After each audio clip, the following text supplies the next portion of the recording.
Houston, we're all about culture, music, and live performances. And there's a great one coming up.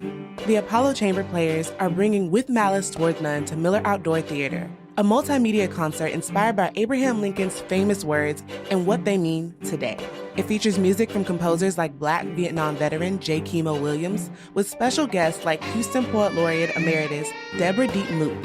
Catch it live on August 22nd. Free tickets are available starting August 21st at milleroutdoortheater.com.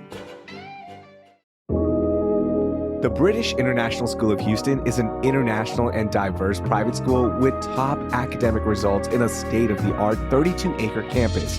From PK3 through 12th grade, students build pathways to the world's best universities through excellent results in internationally recognized qualifications.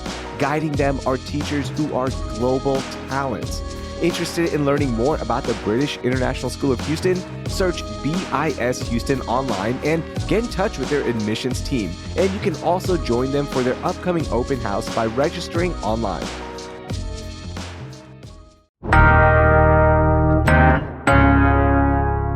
Today on CityCast Houston, we're breaking down all the news you need to know from the week with Gwen Howerton of Chron.com and Houston Chronicle's religion reporter Haajrah Gilani. Plus, we're testing your knowledge to see how closely you've been following the news. Do you think you can pass? It's Friday, August 22nd. I'm Raheel Ramzanali, and here's what Houston's talking about. Okay, before we get to the news, I've got a huge favor to ask. If you haven't completed the annual CityCast listener survey, please do it right now. This helps us out so much to better serve you with CityCast Houston and our daily newsletter, Hey Houston. The survey takes about 7 minutes. This survey is really important to us, and you're doing me a huge favor. So please take it right now at citycast.fm/survey. And as a thank you, when you do finish that survey, you will be entered to win a $250 Visa gift card and CityCast Houston swag. So please complete it right now at citycast.fm/survey. And if you don't want to type that in, I've got it linked in our show notes. Thank you so much. Hey, welcome to the show, Gwen. How are you? I'm good. Been a rough week for the Astros, but I'm good. How are you? I'm same thing. It's been rough to watch our Houston Astros. And Haajrah, welcome into the show. How are you doing? I'm good. Thanks for having me. Yeah, I'm excited to have both of y'all here. And let's start with what's been happening in Austin and how it's going to be impacting us here in the city of Houston. Now, as expected, the new congressional maps that would potentially give Republicans 5 more congressional seats has passed the Texas House and will need one more procedural vote before going to the Senate for a vote where it should pass on party lines. So this is, of course, big news, and it has been big news for a while because the Democrats fought this in the last special session by breaking quorum, and it was national news. But now they are basically there, and they're saying, all right, we're going to focus our efforts in fighting these new maps that are obviously gerrymandering in the courts. What are y'all's thoughts on all of this, and how do y'all see this playing out? Gwen, let's start with you. What's interesting to me is, this is where it was always going to go, right? The court case was the real fight. The goal of it was to never stop the maps from actually passing. It was more, stalling, raising awareness. It seems like it did that, at least in California. Yeah. But I think it's going to be very interesting to see how the court fight plays out, especially because courts are still fighting over the 2021 redistricting maps. And so, there's a lot going on there, and the court cases are going to be really interesting to watch. I agree with Gwen that, the court fights are going to be interesting, especially given that the Democrats have indicated that they feel kind of confident in their plan to let it play out in the courts and kind of let that be handled. I think that the most interesting thing for me as someone who's new to the state is just the national implications. I think Texas has always been kind of like a leading state when it comes to where conservative politics are going in other places. And so I think that, obviously we're hearing from New York and California Democrats how they're going to handle this in their respective states, but also just, how a state like in a Republican governorship might, take this approach is also just really interesting. Yeah, the back and forth that's going to happen now nationally is going to be really interesting to watch. But here just locally, I wonder, y'all, is this even going to be ready for the midterms that are coming up? And what happens with that, right? Yeah. There's just so many questions right now. And yes, it was drama filled for the last few weeks, but I think that the real drama is about to really kick up.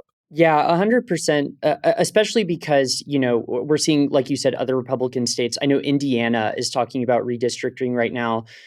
So especially if California ends up passing its own map, it's going to be very interesting to see like which Republican states go next. And I mean, I think the fever has really broken, and I think every state is going to try to redistrict in some way or another going forward. Looking at the local level, I think just being in certain online groups, like obviously I cover religion, and I've seen some of like the Houston Muslim voter groups, and people online kind of talking about what it means for their communities too. And I think that's also just an interesting aspect of it. Like obviously, you're talking about the racial component, and that's a big part of this conversation. It's something that the Democrats are saying, but also just with that comes like religious implications. And I think that that's something about this that isn't, it's harder to count on the demographics for that, and to, you can't really visualize that. But yeah, I mean, a lot of people have like mosques or churches, right down the street from where they live. And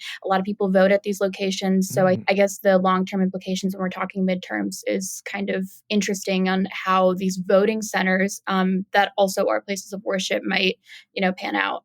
I'm curious to see what happened in terms of turnout. Like, how are the Texas Democrats and nationally Democrats as well, how are they going to rile up the base? And is this going to be enough? Or by the time the midterms roll around, is this just going to be old news and, people just don't care anymore, right? So I'm curious to see how that plays out. And also for the Republicans, right? Like, they are redrawing these districts, as Governor Abbott put, to make Texas more red. And will Republicans come out and vote and keep these districts red, or does it not even matter? Like, they've redrawn it so much that even with low voter turnout for the Republicans, they're still going to win those districts. So there's just so many questions. And of course, we're going to be following this as it plays out. It looks like it's going to be in the courts next. But, with the special session 2.0 going on right now, redistricting is not the only thing that's up for debate and what's been happening. Obviously, it's been getting most of the headlines. Flood relief and flood control and flood safety as well. That's been in the news and that's been discussed. But one that we haven't talked about yet, Gwen, is SB 7. Can you tell me the latest on that and what's been happening? Yeah, so I should say I wrote this story that we'll get into about SB 7. It's now SB 8 because the new special session started and it got bumped down a number. But It's the same bill. It's basically this bill that would require all bathrooms and like other, changing rooms, locker rooms in government-owned buildings to be designated by the sex assigned at birth, biological sex on your birth certificate. And so it's been a long time priority of Republicans in Texas going back to 2015. It failed to pass in the regular session and it failed to pass in the first special session. So it's back on the second special agenda where it looks like it might actually get around to passing this time. Oh, wow. And your story, one thing that really stood out to me was that during public hearing, there were hours and hours of public testimony, right? People came in and voiced their concerns, their opposition to SB 8 now. And then the heartbreaking part of this was lawmakers voted on this in 1 minute after hours of testimony. Like, they didn't even listen to their constituents. Yeah, and this is something I found really interesting as somebody who watches a lot of these, because obviously it's not unique to a lot of legislative hearings, right? Lots of people show up to these. Something like almost 500 people showed up to this hearing 2 weeks ago that I wrote about. You saw this in some of the flood relief hearings. There's just too many people for lawmakers to sit and listen and hear the concerns of every single person. But at the same time, like you said, it can be really disheartening for the people who they take off work. Maybe they come from really far to come and try to reason with their lawmakers and talk about how this is going to hurt them. And then, it takes a minute after a 6-hour hearing to pass it out of committee. That was what I found really interesting and really kind of emotionally taxing for a lot of people that I spoke to. I'm obviously not like as familiar with it as you, but I just think it's really interesting that this is something that is repeatedly brought up. And I feel as though like some of the public response is different this time around, but maybe I'm wrong. I feel like there's just more, I guess, I want to say more backlash. Like, is that true? And like, I guess like, how 100%. would you compare it? Yeah, like, and why do you think that is? Like, I've just been wondering like why the attitude is like kind of different this time around when it's been something that's been tried so many times before. Having lived in Texas so long, it's been interesting to watch the kind of public opinion shift. When this bathroom bill, as opponents of it call it, when it first came up in 2017, there was a lot of public backlash. A lot of companies, like I remember IBM very famously was against it because they said it's going to make Texas less attractive, right?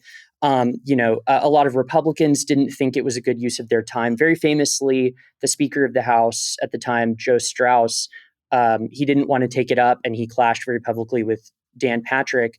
And you saw it in North Carolina with HB2, where the NBA pulled their All-Star game out. It was very contentious, but since then, Republicans have really worked very hard to shift public opinion on, transgender issues, right? And so we're kind of in a very different environment than we were 5, 8, 10 years ago when these bills really started popping up. And that's, I think, why, something like this might finally pass, because public opinion has just shifted so much and Republicans have shifted. This is something they see as a big winning issue. That's so interesting. And I think over the last few years, I mean, this is kind of at the national scale, but I think it's really become like a women's issue. Is like it's being taken as like I don't want to say feminist, but like it is like a like a women's concern. Whereas I feel like before, if you're looking at 2017 or 2018, it's kind of like a what you'd categorize under like the culture wars, and it's like a small group of people who kind of care about it. So it's been really interesting to see it develop in with this marketing of, women's safety and that kind of thing. I think that that's also kind of new and maybe explains why we're also seeing some of that, shift. But see, it seems like more of a cultural war now than before, because we've talked about like there's been more public backlash for this. And yet the Republicans are just like, no, we're passing this. Like, we don't care about your testimony. We're just going to hear you out and then just say, nah, it doesn't matter, and pass this in under a minute. And even though it didn't pass the regular session, of course, a special session because of the break in the quorum, there was nothing moving there. It looks like it will pass and it will become a thing in Texas. So next steps, let's talk about it, because as you mentioned in North Carolina, the NBA, they pulled their All-Star game.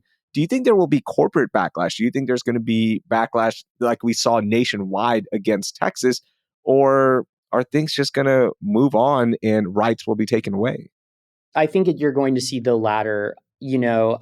Since the start of, the new administration in Washington, a lot of companies have really pulled back on like corporate DEI initiatives. In June, like a lot of pride parades and other pride events, like here in Houston, they lost some sponsorships from companies that were normally very supportive. Companies have been pretty mum about them. And, 19 other states now have laws that regulate like who can be in public facilities, like bathrooms and locker rooms and prisons and family violence shelters and things like that. And the response has been a lot more muted than it has in years past. The actual impact remain to be seen once it passes. But I think as far as backlash, it's a very different environment. And I don't think there's going to be as much. At the same time, it will be very interesting to see, because one concern that a lot of lawmakers and advocacy groups have brought up is that a bill like SB 8 isn't just going to impact transgender people, but they claim that it's going to cause problems for people who are gender nonconforming. Maybe you have short hair, and suddenly, in their view, it gives people license to kind of accuse you of being in the wrong bathroom. So that will be very interesting to see if those things manifest and how that plays out as well. Yeah, we'll see how this plays out. And I know you'll be covering this on chron.com. So make sure y'all follow Gwen's reporting. I've dropped a link in our show notes on the story that Gwen wrote regarding SB 8/SB 7.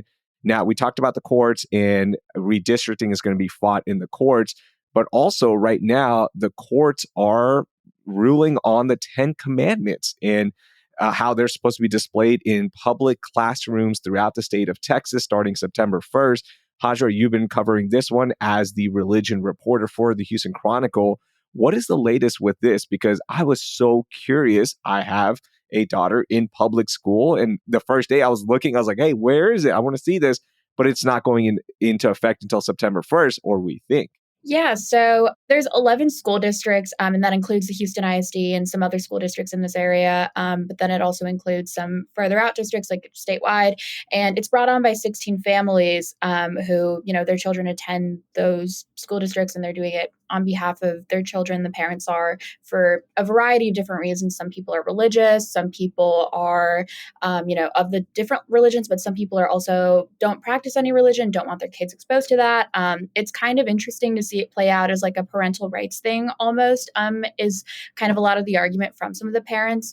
They're wanting to be the ones who educate their kids on religion, and they don't want them to get any conflicting ideas. One of the cases mentions a Jewish family, and it's a rabbi in the Houston area, and he says that the Jewish 10 Commandments and the 10 Commandments listed in the bill are different and doesn't want that to conflict with his kids' understanding of their faith. All that to say that it's been really interesting to watch kind of the different reasons, and it all ties down to their suing on behalf of like their First Amendment rights and their freedom of religion rights. And it was set to go in effect September 1st, and it's still honestly unclear exactly how this will play out, because this was only for those 11 school districts, but it does set a statewide precedent. I think the judge, he's based in San Antonio, is in his judgment very clear about kind of why he stands against this bill and this law, and some of his rationales are really interesting.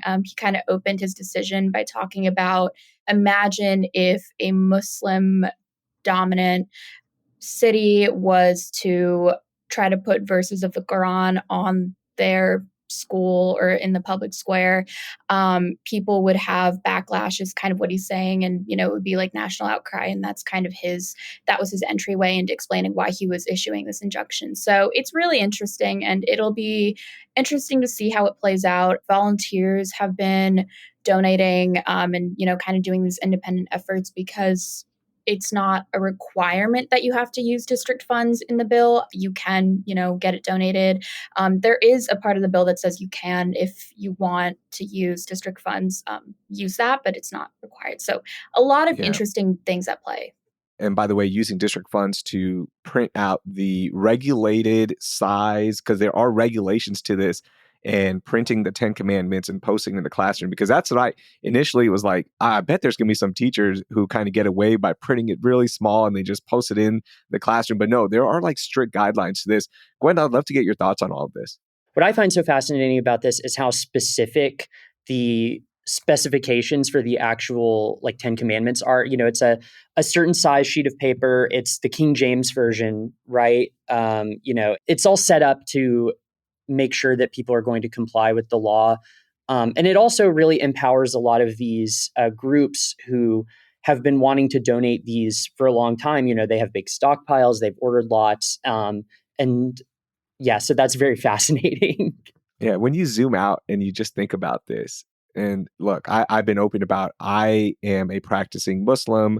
I am very involved in my community, and I love being part of my community and going for prayers, all that stuff, right? But I don't impose that on anybody else, and I would never do it. Like, that's up to you. It's your freedom. But just think about this. Zoom out for a second. In our public school classrooms, there's going to be religious text on the wall. And are the 10 Commandments good? And do they provide value and all that good stuff? Sure, that's a different discussion. But just think about this. In a country where we pride ourselves on religious freedom, in our public classrooms, we're going to have the 10 Commandments, potentially, right? Because again, it's still tied up in the courts. As of right now, it looks like it won't be displayed as of September 1st, but we never know. I know the state is fighting it and fighting the ruling in the San Antonio court. But it makes no sense, and it's scary, right? Because we're not supposed to do that, yet here we are. Well, the interesting part about it is Ken Paxton, the Attorney General, his team, his lawyers are mostly the ones defending the school districts. I think Houston and Austin have their own representation, but most of the school districts are being represented by the Attorney General's office. And I think the interesting part about it is the lawyers in court were making the argument that this isn't a Protestant version of the Ten Commandments. It's non-sectarian. And they also made the case that the expert witness that they had kind of said that the Ten Commandments are the basis for the American legal system, like that they have had such an influence on American law and the way we have laws in this country. So therefore, it's not a fully denominational thing. It's not like a religious coercion. So that was kind of their argument that they made. And again, the judge in this instance kind of disagreed with that and does see it as something that is sectarian and does see it as coercive was the word that was used by the plaintiffs. And it looked like the judge kind of agreed with that. He issued almost 60 pages in his decision, just outlining some other precedents that were sent. But yeah, so it's been interesting to watch how it plays out with that kind of argument that, again, this is something that is foundational to America's legal system. That's the argument. And I think that we'll see that in the appeal as well. You'll be following this, and you can follow Haajrah's reporting with the link in our show notes, and plus read up on these court cases with Haajrah's latest story. Okay, up next, let's see how closely you've been following the news with our news pop quiz. Ready to have some fun this summer? Well, downtown Houston is where you need to head because they're jam-packed with cool events every day. You know I love a good workout, and downtown Houston has so many free fitness classes. Plus, they have brand new dance classes at Market Square Park featuring merengue, bachata, and salsa. Just want to relax? How about some live music or their awesome movies under the stars? And you can't forget about their summer trivia nights at Treveley Park. There's something for everyone. So grab the kids, the dog, your date, or just yourself and enjoy your summer in Houston's original neighborhood. Here's one last tip. Blanket Bingo is back this month, but act fast because tickets do sell out. Find the full list of events at downtownhouston.org or text downtown to 56512 for all the fun at your fingertips. Downtown Houston. Get energized and revived.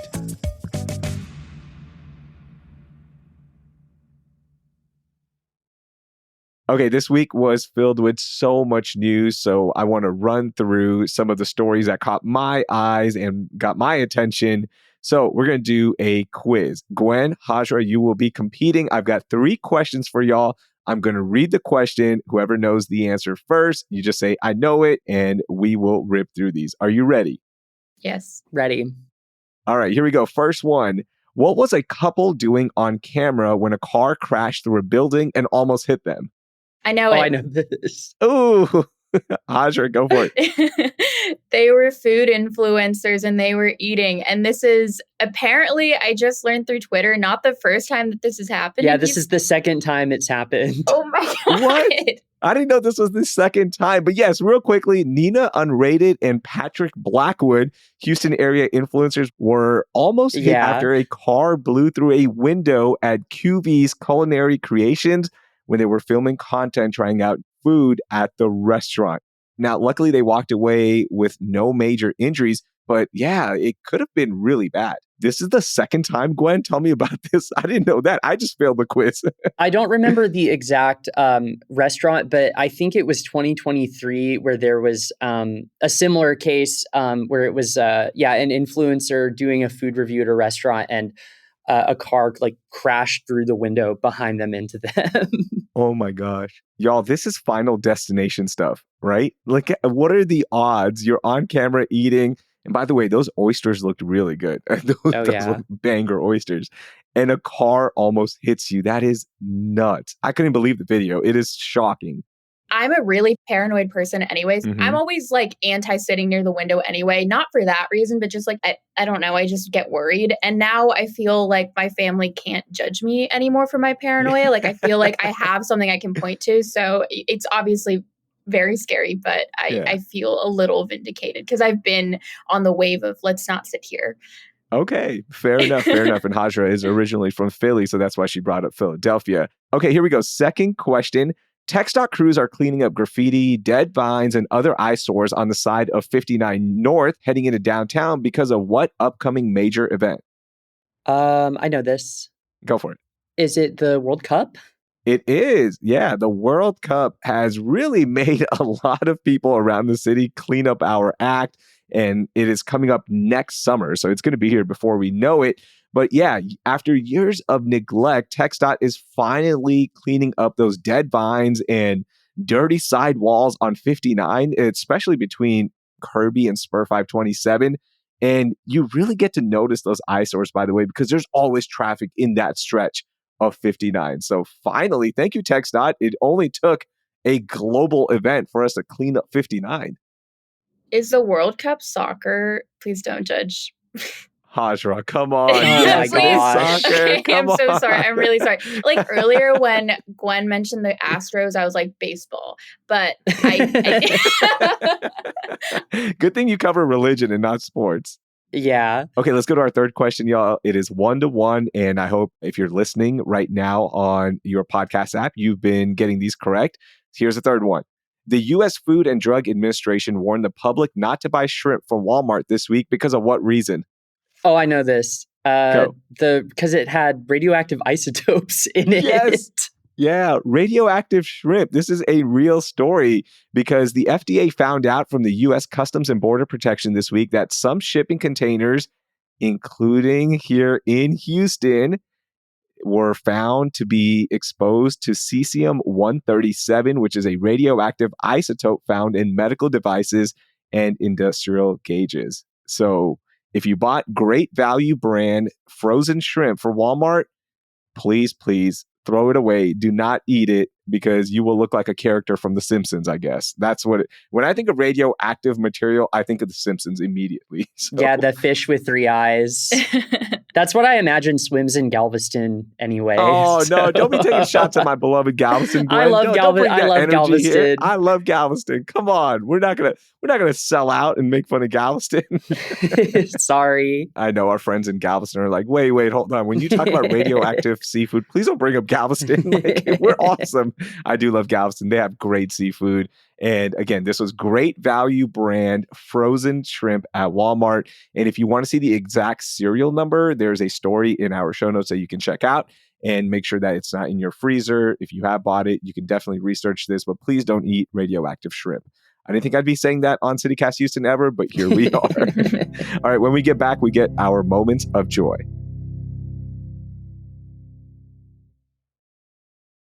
All right, y'all, it's Friday, so we're going to end with our moments of joy. What made you happy this week? Haajrah, you go first. My moment of joy was me and my friend from high school are going to be restarting a book club. It ended up not going so well the last time we did it. We started it over like the peak COVID, and we did it over Zoom, and we ended up having like 30 people, but only like 5 would show up to the meetings. I had this friend who like would show up to the meetings and he so obviously wasn't reading the book. He would just like come and be disruptive. So I texted the other 4 people that would show up and I was like, guys, let's just like make stuff up about the book. And we'd just start like gaslighting him every time he'd come to a meeting. Like we'd be like, oh my God, like I can't believe that like they were taking shots at Madonna in like this place. And it was like stupid stuff. And he'd be like, what? And I'd be like, yeah, like whatever. And so I'm trying to do my book club the honest way this time. And it won't be like so I'm excited. That's awesome. So a non-gaslighting book club. And it'll be hard. Good. It'll be hard. It will be hard. And there's so many good book clubs around the city of Houston. You can just Google and find a bunch. But yeah, hopefully you're doing them out and about here in the city of Houston. If it's, if you get a chance to, I know your friends are all around the country, but that'd be cool to do it in Houston. And this time, don't gaslight people. All right. Although I probably am that friend. I'll just come in and be like, yeah, man, that was a good book. And I'll be honest, I didn't read it because I was probably watching something. So, it happens. How about you, Gwen? What was your moment of joy? This is like maybe not immediately doesn't seem like a moment of joy, but I thought this was really cool. It's Pride season in Austin. And so this church in Austin, First Baptist Church, they are hosting a bunch of pieces of the National AIDS Memorial Quilt for Pride Week, which the quilt does, it's really big and pieces of it don't travel very much. So it was really cool to me to see this at a church and, kind of have these very reflective moments to memorialize, people who died of AIDS. But that made me really happy, this very cool exhibit open to the public. I love when something rare comes to Texas. I always like that. Yeah, that's really cool. And Austin, a bunch of people are like, wait, hold on. What do you mean Pride Week or Pride Month in August? Austin celebrates it in August. They do it a little different because of weather and it's so hot over there. So they actually have made August their month for Pride celebration. So that's why things are really kicking up in Yeah. Austin right now. And there are so many great exhibits like the one that you mentioned. Okay, my moment of joy has to be our CityCast Houston neighbors. And as we end the week, I want to shout out a business that CityCast Houston neighbor Rachel F. sent in. It is called Cabello, which is a collaborative rental space for entrepreneurs and small teams where they can host meetings, workshops, and events right there where Houston and Washington Avenue merge. So shout out to Cabello. And if you want to get a free shout out for a local business or charity, you can do that when you sign up to become a CityCast Houston neighbor for just $10 a month or $100 a year. So you'll get that benefits plus others. And you can definitely shout out your local business if you own one or a local charity. A lot of people do that. So definitely sign up right now to become a CityCast Houston neighbor at membership.citycast.fm. And when you join, I will also give you a personal shout out on CityCast Houston. And so will Brooke in Hey Houston, which is our daily newsletter. Do it right now at membership.citycast.fm. I opt for the $100 a year because you save money on that. So sign up and take advantage of the savings, or it's just $10 a month. Gwen, Haajrah, thank you so much for joining us. That was a lot of fun. Can't wait to have both of y'all back on soon. Yeah, thank you so much. It was a lot of fun. Thank you. Thanks for judging, even though I don't know anything about the World Cup or the Astros. No worries.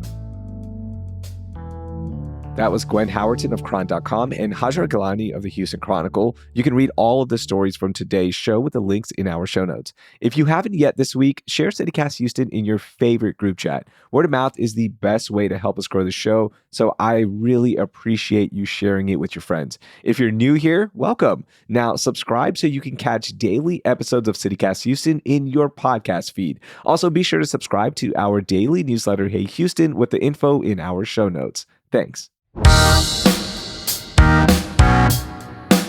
That will do it for this week here on CityCast Houston. Our producers this week were Lizzie Goldsmith, Zoe Culkin, and Carleon Jones. Our newsletter editor is Brooke Lewis. Our executive producer is Laura Isensee, and I'm your host, Raheel Ramzanali.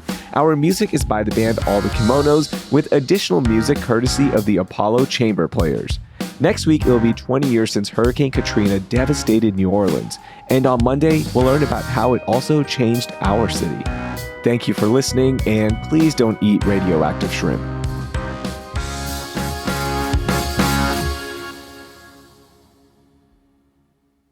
One time I had to write an obituary when I was an intern at a newspaper, and it was for someone who played football, and the editor came up to me and was like laughing, and I was like, that's not good that you're laughing reading my obituary.